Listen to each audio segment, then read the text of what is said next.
अस्सलाम वालेकुम। Programme capital view के साथ मैं हूं नाहिद चौधरी। नाज़रीन, सियासी मंजरनामे पर नज़र डालेंगे। कल हमने पंजाब के हवाले से बात की थी। वज़ीर आला पंजाब का इंतखाब हो गया। मरियम नवाज़ साहिबा पहली जो है वो पाकिस्तानी खातून जो हैं वो वज़ीर आला के लिए मुंतखब हुई हैं और ये हिस्ट्री में फ़र्स्ट टाइम हो रहा है कि पंजाब की वज़ीर आला एक खातून मुंतखब हुई हैं। आज से उन्होंने फौरी तौर पर इस पर काम भी शुरू कर लिया है। कुछ बड़ी अहम मीटिंग्स भी उन्होंने की हैं इदारों के सरबराहान के साथ और तमाम तर चीज़ें जो इस वक्त वो ब्रीफिंग ले रही हैं और बहुत तेज़ी से काम करने का इरादा वो रखती हैं। और ख़ास तौर पर वो करप्शन के हवाले से बात कर रही हैं कि वो मेरी रेड लाइन है, जो भी मामलात होंगे वो ट्रांसपेरेंट तरीके से लेकर चलना चाहती हैं। आवाम को पीने का साफ़ पानी मुहैया करने के लिए और उसके अलावा भी उन्होंने जो आज मीटिंग्स की हैं सेफ सिटी के हवाले से भी, तो बहुत सारे ऐसे अवामी मसाइल हैं जिन पर उन्होंने आज काम शुरू कर दिया है। उसके अलावा ये भी ख़बरें आ रही हैं कि जल्द ही पंजाब असम्बली में जो है वो हमें काबीना जो है इब्तदाई तौर पर ये बताया जा रहा है कि काबीना का जो मरहला है वो भी जल्दी तय हो जाएगा। शायद 2 स्टेप्स होंगे जिसमें काबीना बनाई जाएगी। बहरहाल अभी बहुत सारी ख़बरें आ रही हैं। यकीनन वो ये चाहेंगी कि जल्दी ये काम भी मुकम्मल हो जाए ताकि ज़्यादा बेहतर तरीके से वहाँ पर काम किया जा सके और आवाम के मसाइल को हल किया जा सके। जिस तरह से कल उन्होंने रोड मैप दिया था उससे हमें ये लग रहा है कि वो चीज़ों को बहुत जल्दी और तेज़ी के साथ जो है वो टाइम ज़ाया नहीं करना चाहती और अपने जो प्रोजेक्ट्स हैं उनको मुकम्मल करना चाहती हैं जो इस वक्त उन्होंने रोड मैप हमें दिया है। इसके साथ साथ अगर हम मरकज़ में निगाह दौड़ाएँ तो वहाँ पर भी मामलात अब तकरीबन एक हतमी शक्ल इख्तियार करने जा रहे हैं। 29 तारीख को इजलास के हवाले से बात हो रही है। कुछ अफवाहें भी इस वक्त सरगर्म हैं और जब सेनेटर इसहाक डार साहब ने गुफ्तगू की मीडिया से तो उन्होंने इस हवाले से बात भी की। बहरहाल जो आज बड़ी अहम पेशरफ्त हुई है उसमें तमाम तर जो सियासी जमातें हैं लग रहा है कि एक जो शेड्यूल है वो उन्होंने बना लिया है कि कौन कौन सी वजारत किसको दी जाएगी और काबीना में कौन कौन शामिल होगा, कौन सी पार्टीज़ इसमें शामिल होंगी। और इसके अलावा ये भी बताया जा रहा है कि पार्लिमानी जो पार्टी है नून लीग का उसका इजलास भी कल तलब कर लिया गया है। अब हतमी तौर पर हमें चीज़ें काफ़ी वाज़ेह तौर पर नज़र आ रही हैं। 29 तारीख के इजलास के हवाले से भी हम बात करेंगे। वहाँ पर हमें कुछ कन्फ्यूजन नज़र आ रही है। मैं चाहती हूँ कि हमारे साथ जो एनालिस्ट मौजूद हैं उनका इंट्रोडक्शन पहले आपसे करा दूँ। हमारे साथ हाफिज़ ताहिर खलील साहब मौजूद हैं, रशीद साफ़ी साहब मौजूद हैं और हुमायूं खान साहब मौजूद हैं। तीनों सीनियर सहाफ़ी हैं, सीनियर तजियाकार हैं। आपका बहुत शुक्रिया हमें प्रोग्राम में ज्वाइन करने के लिए। हाफिज़ साहब, पंजाब के हवाले से पहले थोड़ी सी बात कर लेते हैं कि वज़ीर आला पंजाब मरियम नवाज़ साहिबा ने काम शुरू कर दिया है। मीटिंग्स भी आज उन्होंने की हैं और जो अवामी दिलचस्पी के मसाइल हैं जिस पर फोकस होना चाहिए लेकिन नहीं था पहले, उसकी तरफ से उन्होंने आगाज़ वहाँ से किया। आज पहला दिन था ऑफिस में उनका और पूरी तरह से वो एक्शन में नज़र आई हैं कि आज उन्होंने एक तो ये है कि 2 मीटिंग्स की हैं जी। एक तो अदारों के सरबराहों के साथ मीटिंग की है कि पंजाब में और टारगेट्स जो हैं उन्होंने जो कल एक रोड मैप दिया था अपनी स्पीच में उसके हवाले से आज उन्होंने शॉर्ट लिस्टिंग भी की है और अदारों के सरबराहों को कुछ टारगेट्स भी दिए हैं। और उन्होंने ये बताया है कि सूबे में जो काम होगा बेटर गवर्नेंस, बेहतर तर्ज हुक्मरानी किस तरह से लाना है और उसके लिए शफाफियत, एहतसाब, मेरिट और सिफारिश को नज़रअंदाज करना, ये वो तमाम उमूर। फिर लॉ एंड ऑर्डर को उन्होंने कहा है जी कि हमने अव्वलीन तरजीह देनी है ताकि लोगों की जानो माल की हिफाजत की जा सके। उसके साथ साथ फिर उन्होंने एजुकेशन के हवाले से बात की है। उन्होंने सेहत के हवाले से कि state of the art hospital हर ज़िले में बनाए जाएंगे, इसी तरह स्कूलिंग का निज़ाम बेहतर बनाने की बात की। ये वो तमाम उमूर थे जो आज उन्होंने खुलकर बयान किए हैं अदारों के सरबराहों के साथ। और उन्होंने कहा है कि मैं हर उस ऑफिसर को सैल्यूट करूँगी जो ईमानदारी के साथ और प्रोफेशनल अपनी सलाहियतों के साथ इन टारगेट्स को अचीव करेगा और आगे बढ़ेगा। और इसके साथ साथ उन्होंने कहा जी कि हम जो है पूरे निज़ाम को एक शफाफियत के बुनियाद पर उस्तवार कर रहे हैं और उसके लिए उन्होंने 34 जो है वो जो सर्विसेज हैं जो आवाम को मुहैया की जा रही हैं उसको डिजिटलाइज करने का भी अनाउंसमेंट किया है कि हम उसको डिजिटलाइज कर रहे हैं ताकि एक लोगों को उनके घरों में ये एक्सेस हो जाए कि उन्होंने जो काम करना है तो वो ऑनलाइन जो है वो बेहतर तरीके से अंजाम पजीर हो सके।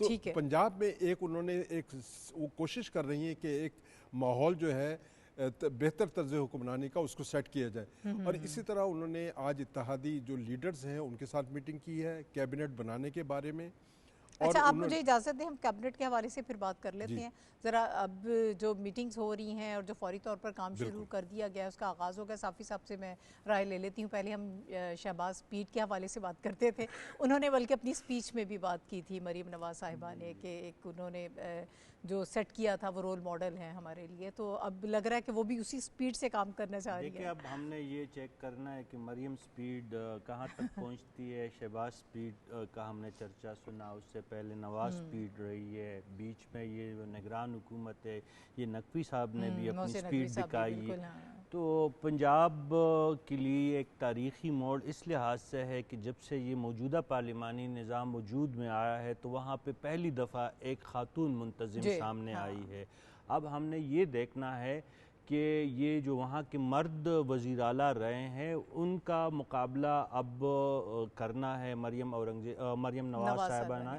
अब उनकी क्या कारकर्दगी होगी, जो कल से उनकी सरगर्मियाँ, जो तवानाई हमें नज़र आ रही है उस पे तो काफ़ी जिद्दत भी हमें नज़र आ रही है। और जिस तरह हाफिज़ साहब इशारा कर रहे थे कि मरियम नवाज़ साहिबा की ज़्यादा तवज्जो वो जदीदियत पे है, वो जो टेक्नोलॉजी के को इस्तेमाल में लाते हुए जो फरसूदा निज़ाम है उसको तब्दील करने के लिए वो कोशां हैं। तो अगर वाकई ये उनकी ये जो जिस रफ्तार से उसने काम का आगाज़ किया, यानी उन्होंने जैसे वो कल उठाया सीधा वो गवर्नर हाउस पहुंची, वक्त ज़ाया किए बगैर हल्फ उठाया और आज सुबह सवेरे अपने दफ्तर में जाके बैठ गई और अपना काम का आगाज़ उन्होंने कर दिया। और यही रफ्तार हमें जो बाकी फेडरेशन की इकाइयाँ है उसमें भी इसी रफ्तार से हमें काम करने की ज़रूरत है। हमारे पास वक्त नहीं है। IMF हमारे सर पे उनकी तलवार लटक रही है। IMF के सख्त शराइत के नतीजे में हमें दिन ब दिन एनर्जी के सेक्टर में अवाम पे बोझ डालना पड़ रहा है, अवाम परेशान है, महंगाई की जो लहर है उसके नतीजे में भी काफ़ी परेशानी है, रमज़ान का महीना के आमद है। तो जिस रफ्तार से वो चल पड़ी है तो हमें तो लगता यही है कि उसमें काम का उनके बीच उनके दिल में काम करने का विल भी है और उनके पास टीम का इंतखाब के लिए भी वसी एक चुनाव का भी एक वसी मैदान मौजूद है। उसमें तजुर्बाकार लोग भी है, उसमें नौजवान भी है, उसमें ख़वातीन भी है। तो मेरे ख़्याल में जैसी उनकी टीम मज़ीद कंप्लीट होगी हमें ये तवक्को रखनी चाहिए कि पंजाब एक मिसाली सूबा सामने आएगा, क्योंकि पाकिस्तान की आधी आबादी पंजाब के सूबे के अंदर रह रही है। तो अगर पंजाब में एक अच्छा प्रेसिडेंट सेट किया जाएगा तो बाकी जो 3 सूबे हैं उनको तकलीद करने का एक प्रेसिडेंट भी मिलेगा और उनसे सबक हासिल करने का एक मौका भी फराहम होगा। तवक्को तो यही है कि मरियम नवाज़ साहिबा की हुकूमत जो है वो माजी की हुकूमतों के मुकाबले में ज़्यादा फ़ाल और ज़्यादा कारगर साबित होगी। ठीक है, हुमायूं साहब आपकी क्या राय है इस पर? और जिस तरह से जो रोड मैप उन्होंने दिया वो एक अंडरस्टैंडिंग हमें वाज़े तौर पर नज़र आ रही है कि जो मसाइल होने चाहिए उसकी अंडरस्टैंडिंग मौजूद है और उसके लिए उन्होंने एक बना भी लिया है, एक स्ट्रैटेजी भी बना रही हैं कि किस तरह से इन चीज़ों को, इन मसाइल को मैंने हल करना है, प्रायोरिटीज़ क्या हैं। क्या लग रहा है आपको? देखें, ये बड़ा टॉल ऑर्डर है। अभी जिस तरह रशीद साहब ने कहा, आधी मुल्क की आबादी का जो है सूबा है 12.5 करोड़ की करीब आबादी है और फिर जिस तरह की हमारा प्रेसिडेंट रहा है कि पॉलिटिकल इंस्टेबिलिटी रहती है, अपोजिशन पहले दिन से ही शुरू हो जाती है कि किस तरह हुकूमत को गिराया जाए, तो मसाइल का एक बहुत बड़ा अंबार है। लेकिन हमने जो उनका रोड मैप सुना, जो पहली तकरीर उन्होंने की, उनमें उन्होंने अपनी प्रायोरिटीज़ जो हैं वो बड़ी क्लियरली जो है वो एनंसिएट की। अब उसको करने के लिए मैं रशीद साहब की बात से इत्तफाक करूँगा कि आपको एक टीम मुंतखब करनी है, बहुत एक्सपीरियंस लोग हैं और अच्छी बात जो ये आई है वो ये है कि सूबे में मेजॉरिटी है उनकी अपनी और फिर फेडरल के अंदर भी जो है एक सिंपल मेजॉरिटी के साथ हुकूमत बन रही है जिसमें बहुत ज़्यादा इत्तेहादी नहीं होंगे।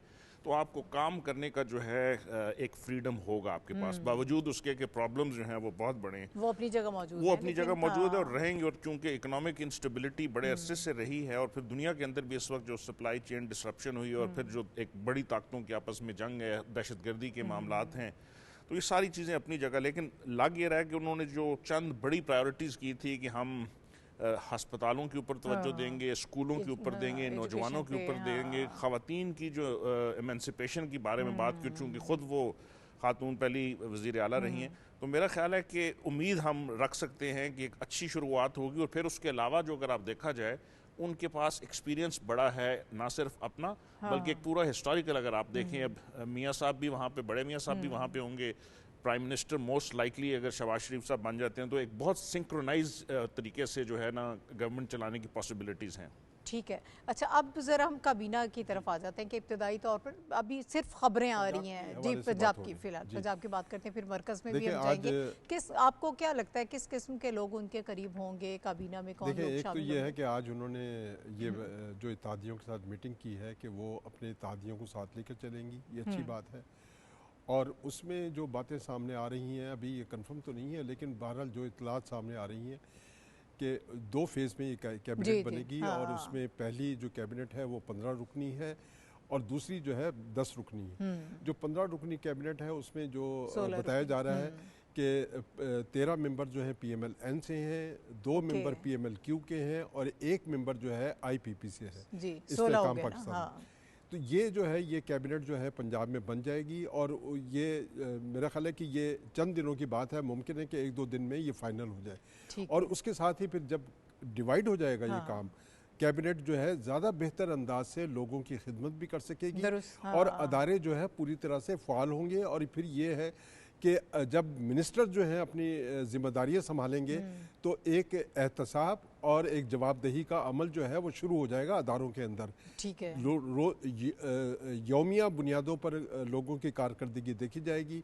और अब चूंकि जैसा कि हुमायूं साहब भी बता रहे थे, रशीद साफ़ी साहब ने भी जिक्र किया कि पंजाब जो है उसमें मसाइल ज़्यादा हैं। ठीक है। देखिए उनको फौरी तौर पर जो है अब रमज़ान पैकेज पर अमल दरामद भी कराना है। वो उन्होंने कहा हमने पहले इस पे 75 काम लाख कर रहे हैं और लोगों तक एक्सेस करनी है, बिल्कुल डोर स्टेप पे पहुंच जाएगी। बहुत कम अरसा है। तो वो ये एक बहुत बड़ा टारगेट है जो सिविल ब्यूरोक्रेसी पंजाब को एक पूरा करना होगा और उसके ज़रिए आम लोगों की खिदमत के लिए वो आगे बढ़ेंगे। ठीक है। अच्छा साफ़ी साहब, हम मरकज़ पे भी बाद में बात करेंगे, ज़रा मुझे पंजाब कैबिनेट की प्रायोरिटीज़ के हवाले से बता दीजिएगा।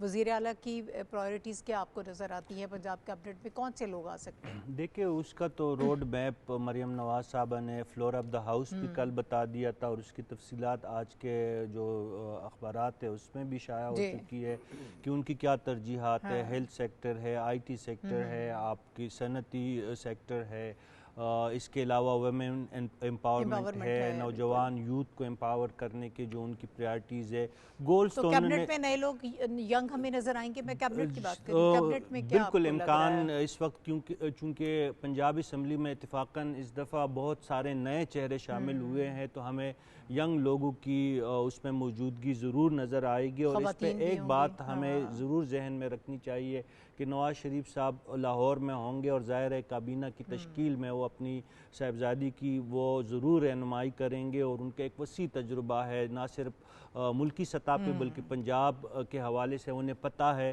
कि कौन सा बंदा किस काम के लिए मौजू है, तो वो ज़रूर रहनुमाई करेंगे। ये खुशकिस्मत है वज़ीर आला मरियम नवाज़ साहिबा जो है उनको ना सिर्फ अपने चचा की रहनुमाई हासिल होगी बल्कि नवाज़ शरीफ जैसे ज़ीरक सियासतदान की भी उनकी सरपरस्ती उनको हासिल होगी।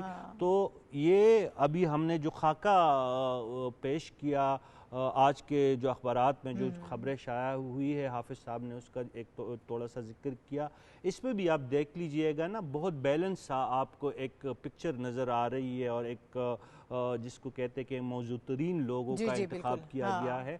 तो हम यही तवक्को तो हमारी यही है कि काबीना भी मुनासिब बनेगी, साइज़ भी जहाज़ी नहीं होगा और जब 3 सुपरवाइज़र होंगे, शहबाज शरीफ साहब, नवाज़ शरीफ साहब और मरियम नवाज़ साहिबा, तो ज़ाहिर है फिर टीम को ज़्यादा जान मारने की भी ज़रूरत होगी और उनको ये भी खौफ होगा कि उनसे पूछने वाले एक नहीं 3 लीडर आपने साइज़ की तरफ इशारा किया तो बड़ा मतलब लोगों को एतराज़ होता है, तो आई होप कि वो इस पे भी बड़ा समझदारी का मुजाहरा करेंगी। हुमायूं साहब, कंफर्टेबल मेजॉरिटी है पंजाब की, ऑब्वियसली इसमें वो चीज़ें नहीं शामिल होंगी कि बहुत सारे इत्तेहादियों को आपने शामिल किया है, फिर मजबूरन आपको कुछ चीज़ें जो हैं वो उनको इग्नोर भी करना पड़ता है ज़रा, तो इसमें मेरा ख्याल है कि ये एक पॉजिटिव फैक्टर रहेगा इस कैबिनेट में। नहीं जी, बहुत पॉजिटिव रहेगा। और अगर आप देखें जो आज की रिपोर्ट्स थी हमने पढ़ी, पहली वाली जो कैबिनेट का जो अनाउंसमेंट हुआ उसमें 16 का जो है एक हिस्सा हमें नज़र आ रहा है और जिसमें जो है 13 बंदे PMLN के होंगे। तो ये क्लियर मेजॉरिटी है। 3 जो हैं दूसरे कैबिनेट पार्टनर्स होंगे जो कि दूसरी कोalition पार्टनर्स हैं, तो उससे बड़ा बेहतर है। फिर अभी जो आपने बड़ा अहम इशारा किया यहाँ पे जो है फीमेल रिप्रेजेंटेशन भी बड़ी अहमियत की हामिल है। मरियम औरंगज़ेब साहिबा का नाम हमने सुना, फेडरल मिनिस्टर रही, अब वो प्रोविंशियल रहेंगी। अज़मा बखारी साहबा हैं, अच्छा शेर अली गुरजानी है, वो डिप्टी स्पीकर है, तो एक्सपीरियंस भी है और यंगस्टर्स भी जो हैं वो ये सारे उनके साथ होंगे। तो मेरा ख्याल है एक बैलेंस्ड कैबिनेट होगी, लेकिन कैबिनेट का बनना, उसका हमें पहले से उसको बैलेंस कहना, ये उस वक्त उस पर मुनहसर है कि उनकी परफॉर्मेंस क्या होगी, और वो परफॉर्मेंस आपको पहले 3 महीनों में जो है प्रायोरिटीज नजर आ जाएंगी, चल जाएगा। और उससे फिर जो है पहले 100 डेज बहुत अहम होंगे और बड़े खतरनाक भी होंगे, इंपॉर्टेंट आवाम के लिए होंगे, और गवर्नमेंट डिलीवरी के पॉइंट ऑफ व्यू से अगर ना कर पाई तो वो खतरनाकी उस वक्त आपको नजर आएगी। लेकिन जो रशीद साहब ने कहा कि एक्सपीरियंस है, सुपरविजन वाले भी बड़े लोग हैं, अच्छा, और उसके अलावा पीपल्स पार्टी ने भी उनको वोट दिया, वो कैबिनेट का फिलहाल तो कह रहे हैं कि हिस्सा नहीं, लेकिन उनकी भी नजरें होंगी, और जो हम उनकी स्टेटमेंट सुन रहे हैं वो ये है कि पॉलिसी मैटर्स के ऊपर वो जो है गुफ्तगू भी करेंगे और तनकीद भी करेंगे अगर ज़रूरत पड़ी तो। उस हिसाब से भी जो पार्टनर अगर आपकी कंस्ट्रक्टिव क्रिटिसिज्म करें तो मेरा ख्याल है एक बेहतर आपको नज़र आएगी कैबिनेट और डिलीवरी नज़र आएगी। हाँ, बिल्कुल सही है। अच्छा, अब ज़रा हम फेडरल का रुख कर लेते हैं कि मरकज़ में इस वक्त सूरत हाल क्या है। 29 तारीख को इजलास तो होने जा रहा है, उसके हवाले से कुछ कन्फ्यूजन है, पहले वो ज़रा उस पर अभी सूबों में तो देखें तकरीबन हुकूमत की तरफ हम बहुत तेज़ी के साथ आगे बढ़े हैं। सिंध है और पंजाब में, और कल जो है वो बलूचिस्तान असम्बली और केपी के असम्बली के इजलास भी हो सकते हैं। अच्छा, इसहाक डार साहब ने कुछ देर पहले मीडिया से गुफ्तगू की थी, पहले जो 29 तारीख को इजलास होने जा रहा है उसमें जो कन्फ्यूजन मैं कहती हूँ उसको ज़रा हम दूर कर लेते हैं, फिर बाकी देख लेते हैं। उन्होंने कहा कि कौमी असम्बली इजलास बुलाने से मुताल्लिक आइन बहुत वाज़ेह है, 29 फरवरी को इजलास होना है। समरी मंजूर ना करने का मतलब यह है कि सदर मुमलिकत ये चाहते हैं कि इजलास ना हो।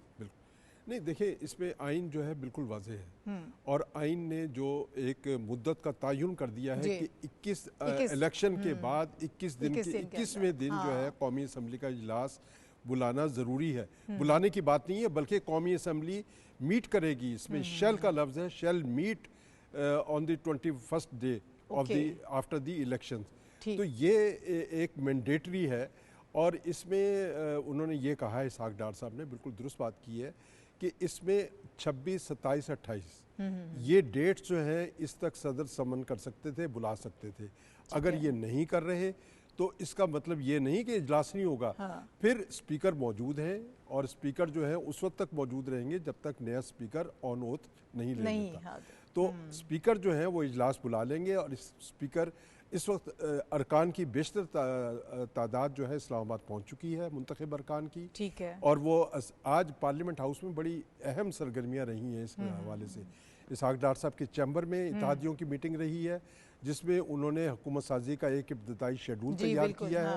इसी हवाले से फिर आज उनकी सेक्रेटेरिएट्स के साथ भी मीटिंग्स रही हैं, ताकि ये जो आगे दिन आ रहे हैं जिसमें हुकूमत साजी का अमल मुकम्मल करना है, उसको खुशसलूबी के साथ।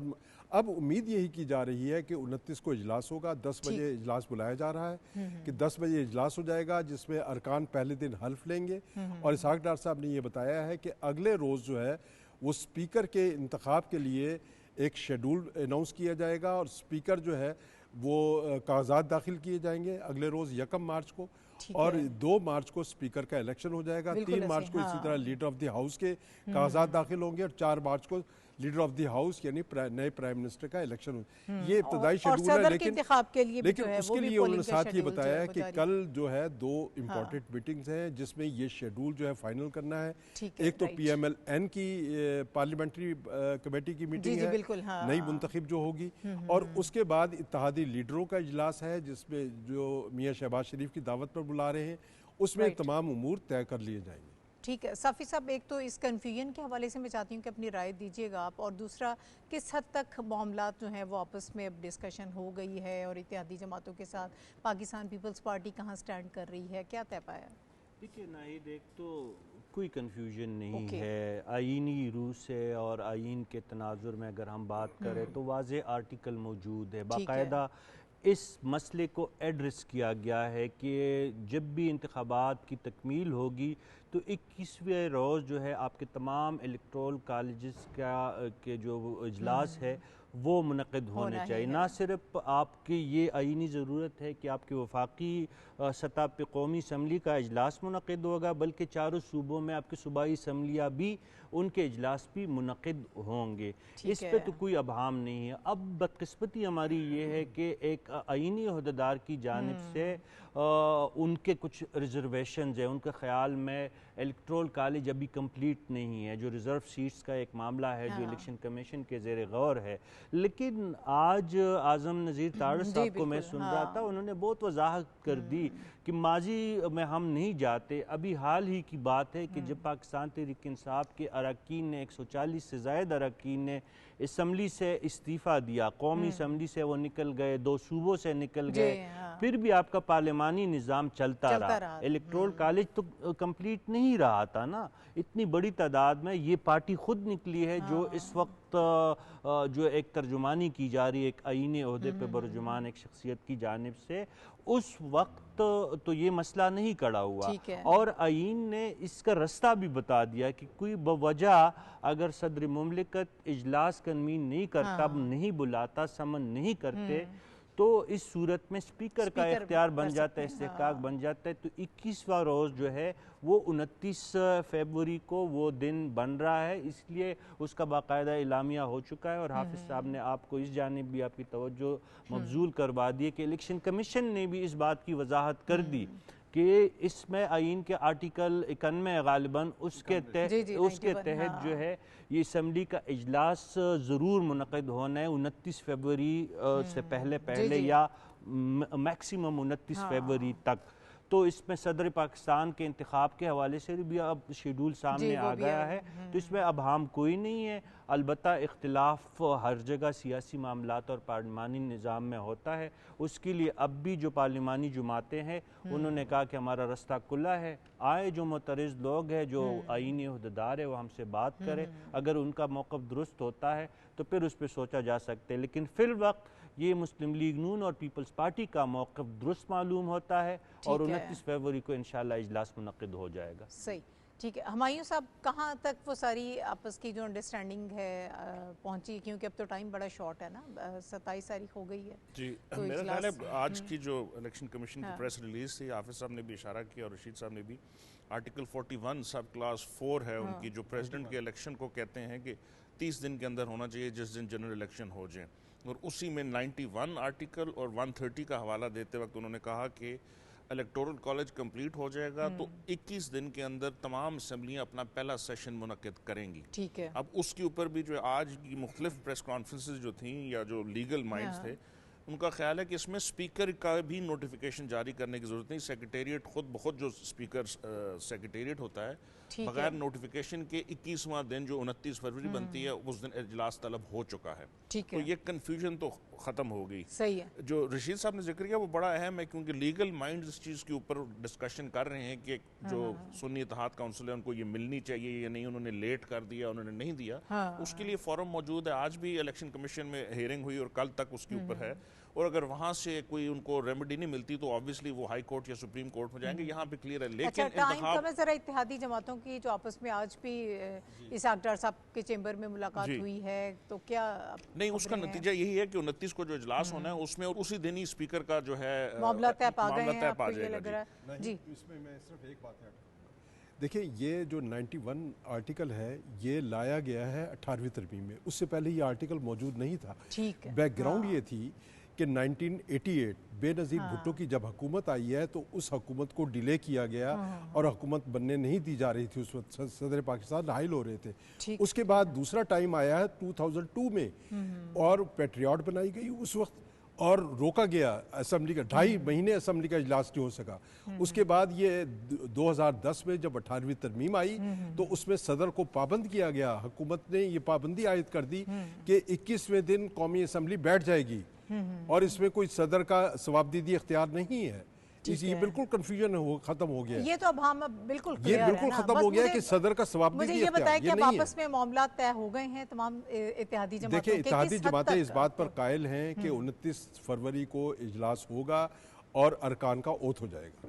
ये तमाम उमूर पीपल्स पार्टी शामिल होगी कैबिनेट में? पहले मरहले में तो शायद ना हो, ये जो अवलीन है। वैसे भी ये जो 29 फरवरी का है, इसमें 3 कार्रवाइयाँ होनी है। ठीक है, कायदे ईवान का इंतखाब होना है, स्पीकर और डिप्टी स्पीकर का होना है। यूजुअली ये प्रेसिडेंट नहीं रहा है, जो इसका एजेंडा होता है वो बहुत लिमिटेड होता है पहले इजलास का। उसके बाद फिर ज़ाहिर काबीना जो है वो एक इंतजामी मामला है, वो फिर वज़ीर आज़म और कायदे ईवान का फिर इख्तियार होता है कि वो काबीना में किसको नामिनेट करते हैं। वो सिलसिले बाद में होते हैं। जो आज इसाकडार साहब के साथ जो इत्तेहादियों की मुलाकातें हुई है, गालबन जो मुझे लगता है कि एजेंडा की तैयारी के सिलसिले में 29 फरवरी के लिए जो एजेंडा तैयार किया जा रहा है उस हवाले से, क्योंकि पहला मरहला तो वो है, उसके बाद फिर काबीना साजी का मरहला आएगा। फिर उसके ऊपर जाहिर है कि जो भी इसाकडार साहब ने आज जो इब्तिदाई शेड्यूल है वो बता दिया है कि अरकान का हलफ होगा, उसके बाद स्पीकर का इलेक्शन होगा, तीसरे मरहले में कायदे ईवान का इंतखाब हो जाएगा। या आज उन्होंने इब्तिदाई शेड्यूल उन्होंने बताया है और बताया कि कल मीटिंग होगी और उसमें ये हम तमाम उमूर तय कर लेंगे। ठीक है, इसमें अगर आप कुछ कहना चाहते हैं तो और उसमें इसको जल्दी अब हमें ये इसलिए करनी है कि इस वक्त आपकी IMF के साथ डील होनी है। आपने उनके साथ 2 जो है मुआहदे जो भी हमें नज़र आ रहे हैं, तो जब तक गवर्नमेंट की फॉर्मेशन नहीं होगी, कैबिनेट एग्जिस्ट नहीं करेगी, मिनिस्ट्रियाँ इफेक्टिवली काम नहीं करेंगी, तो मेरा ख्याल है जितना ये जल्दी 29 को या 1 मार्च को ये फैसला हो जाना चाहिए ताकि मुल्क अब आगे बढ़े। क्योंकि अब इलेक्शन गुजर चुका है, ये जो मुख्तलिफ़ किस्म की कॉन्स्पिरेसी थेरीज़ या जो मीडिया के अंदर मिस रिपोर्टिंग, फेक रिपोर्टिंग या जो है ना मिस रिप्रेजेंटेशन ऑफ फैक्ट्स हो रहा है, उसको मेरा ख्याल है अब ख़त्म होना चाहिए। ठीक है, ठीक है, इसके हवाले से बात करते रहेंगे। अभी मुझे एक ब्रेक लेनी है, जब ब्रेक के बाद हम वापस आएंगे तो फिर हम बात करेंगे ऑपरेशन स्विफ्ट रिटॉर्ट के हवाले से, जिसको 5 बरस मुकम्मल हो गए हैं और ये ऑपरेशन क्या था ये हम आपको याद कराएंगे। लेकिन अगर आपको याद हो, एक जो जुमला है वो बहुत ज़बात ज़द-ए-आम था पाकिस्तान में और अभी तक पाकिस्तानी कौम जो है वो उसको बहुत इंजॉय करती है कि टी इज़ फैंटास्टिक। इसे आपको याद आ गया होगा। बात करेंगे इस ब्रेक के बाद।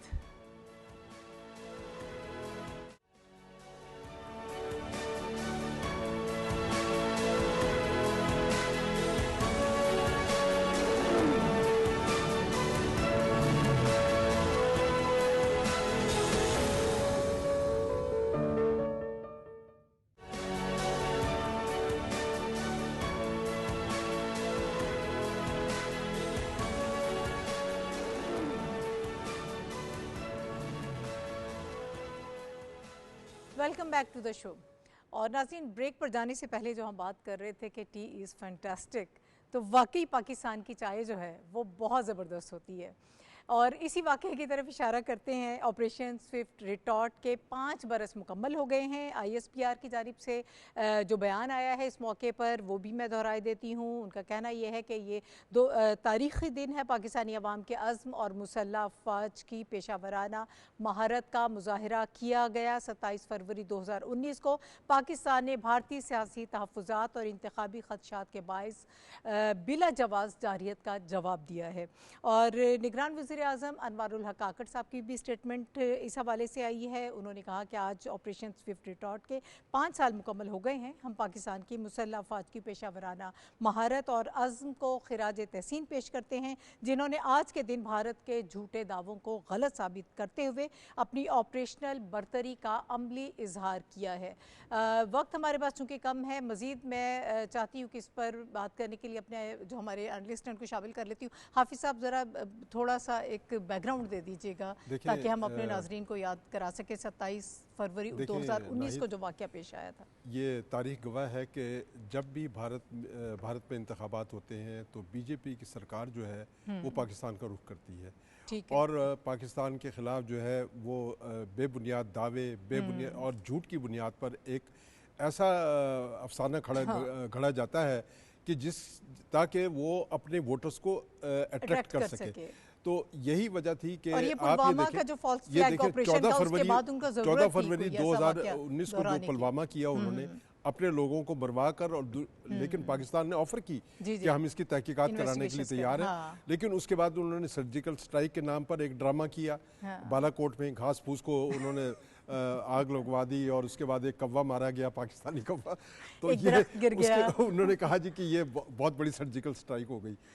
लेकिन पाकिस्तान ने इसका जवाब देखें, आज के जो 5 साल पहले आज की तारीख को जो दिया था, ये तारीख साज दिन था कि हमने भारतीय दरअंदाजी का जो है ना सिर्फ ये कि मौसर जवाब दिया, बल्कि उस पर एक बरतरी साबित की हमने कि पाकिस्तान की मुसल्ह अफवाज, पाकिस्तान की दाखिली सलामती, पाकिस्तान की कौमी खुद मुख्तारी और कौमी सलामती के तहफ़्फ़ुज़ के लिए वो पूरी तरह से तैयार है। और उसने पेशा वराना लगन के ज़रिए हमारी ख़ास तौर पर पाकिस्तान एयरफोर्स ने जी बिल्कुल एक भरपूर सलाहियत का मुजाहरा करके 2 उनके तैयारों को गिराया, एक उनके अपने इलाके में गिरा और एक आज़ाद कश्मीर में गिरा था।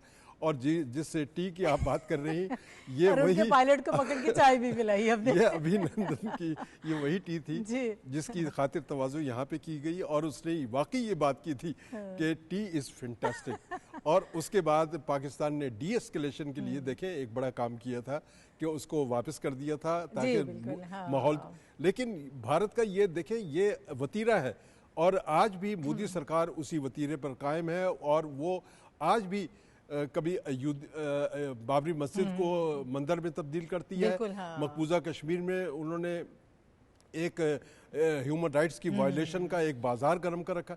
तो ये उनका वतीरा है कि जब भी इलेक्शन होते हैं मुस्लिम दुश्मनी और पाकिस्तान के खिलाफ एक मजमूम प्रोपेगेंडा कैंपेन शुरू कर दी जाती है ताकि अपने वोटर्स को अट्रैक्ट किया जाए। साफी साहब वतीरा तो है लेकिन हर दफा मुंह की खानी पड़ती है। देखिए ये जो पुलवामा का ड्रामा था उसको तो पूरा बैकग्राउंड और पूरे स्क्रिप्ट आपको हाफिज साहब ने बयान कर दिया और उसका नतीजा भी दुनिया के सामने है कि आज हम 5 साल हो गए लेकिन भारत के ज़ख्म अभी तक हरे हैं। और ये इस बात का सबूत है कि जो जंगें होती है वो आपकी अददी बरतरी के हिसाब से उसके नताइज नहीं होते, आपके जज्बों पे मुनहसर होता है। पाकिस्तानी फ़ौज अपनी वतन की हिफाजत के जज्बे से सरशार है, इसलिए भारत की जानिब से जब भी ऐसी कोई कोशिश की जाती है तो उनको मुंह की कहानी पड़ती है। और ये जो वाक़या है 27 फरवरी का, ये तो पूरी दुनिया ने देख लिया था। खुद भारतीय मीडिया जो जंगी जुनून का खुद बड़ा तलबगार सा मीडिया है और उसमें इतना वो आग पे तेल चढ़कने के लिए जो बदनाम है उनका मीडिया, उनको फिर तस्लीम करना पड़ा कि पाकिस्तान ने मुंह तोड़ जवाब दिया है और पाकिस्तान ने अपनी सरजमीन की हिफाजत की है। इस दफ़ा जो 5 साल पहले जो वाक़या हुआ था फरवरी 2019 में, जो पुलवामा में 40 फ़ौजी खुद मरवा दिए थे भारतीय सरकार ने, अब दोबारा वही सिनारियो भारत में है। सियासी सतह पे आप देख रहे हैं, कल हम डिस्कस कर रहे थे कि भारतीय किसान इस वक्त सड़कों पे है। नरेंद्र मोदी दोबारा इंतखाबात की तरफ जाना चाह रहे हैं। हमें सिर्फ इस बात की जानिब तवज्जो देनी चाहिए कि फाल्स फ्लैग ऑपरेशन के जो उनके ड्रामे हैं वो दोहराए जा सकते हैं, लिहाजा दुनिया भी ये सुन ले और हमारी अफवाज तो वैसी भी विजिलेंट है और उनकी नजरें इस पहलू पे जरूर मरकूज है। ठीक है हमायूं साहब, इसी वाक़े के हवाले से मैं देखिए इसमें तो सबसे बड़ी बात है कि हमें अपनी आर्म फोर्सेस को खराज तहसीन पेश करना चाहिए कि एक बड़ा बहादुरी से रात को जो एक छुप की और एक झूठा जो उन्होंने बनाया था, दावा किया, उसका अगले दिन की रोशनी में जो है वो जवाब दिया। और न सिर्फ उनके जो 2 MiG-21 थे उनको गिराया, बल्कि उन्होंने उस बोखलाट में अपना भी एक हेलीकॉप्टर जो है वो मार गिराया था। जी। और अभी जो रशीद साहब ने जिसका जिक्र किया, ये उनकी पैरामिलिट्री फोर्स थी, CRPF जो है, उसके 40 नौजवान जो वहाँ पे जिसके मौजब बना के उन्होंने ये किया, उसके ऊपर उनके अपने गवर्नर, उस वक्त के जो गवर्नर कश्मीर के जो थे सत्यपाल मलिक साहब, उन्होंने जो है करण थापर को इंटरव्यू में कहा कि मैंने राजनाथ सिंह जो उस वक्त के वजीर दिफा थे, वजीर होम मिनिस्टर थे, और प्राइम मिनिस्टर दोनों को खत लिखा कि हमें जहाज़ नहीं, लेकिन उन्होंने इनकार कर दिया।